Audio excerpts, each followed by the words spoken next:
Although the international community has praised Sudan's advancements, the U.S. has delayed a decision to lift sanctions that have been in place since 1997.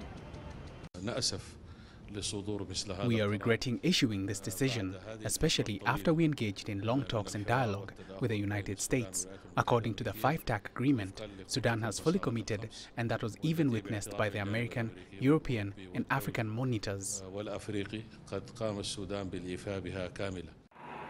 The U.S. says it needs more time to assess the implementation of the 5-track deal it agreed with Sudan. But the country stands by its human rights standards and says there is no need for any monitoring. The situations of human rights were not part of the 5-track. They all know that the rights of the Sudanese people were already maintained. One look to the country is enough to know the reality.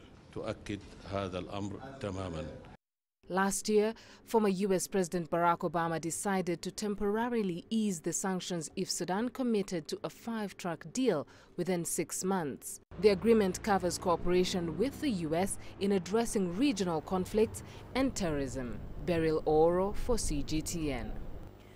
Now, in the latest development on this issue, Sudanese President Omar al-Bashir has issued a decree freezing the work of a committee formed with the United States to negotiate sanctions relief until October 12th. This decree now brings the year-long negotiations to a halt. Now, American officials have a further 3 months to assess Sudanese progress on a host of issues, including regional stability, human rights and counter-terrorism efforts. Our Washington correspondent Daniel Ranches has more. In the final days of President Barack Obama's tenure in the White House, he signed an executive order lifting sanctions on Sudan for a period of 6 months. He cited what was described as a marked reduction in offensive military activity, culminating in a pledge to maintain a cessation of hostilities in conflict areas in Sudan and steps towards the improvement of humanitarian access throughout Sudan, as well as cooperation with the United States on addressing regional conflicts and the threat of terrorism. Now, Obama ordered that US officials monitor progress to decide whether to make the sanctions relief permanent after 6 months, and that decision time has arrived.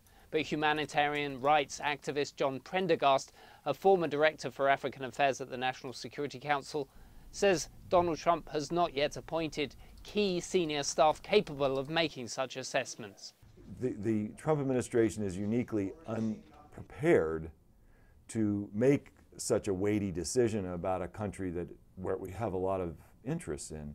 One of our arguments to the administration directly is wait till your people are in place. Give it another 6 months, gather some more evidence, but get your people in place on Africa before you make such a decision. Otherwise, it probably will be made for reasons that go beyond Sudan or go beyond Africa, in this case, Middle East policy.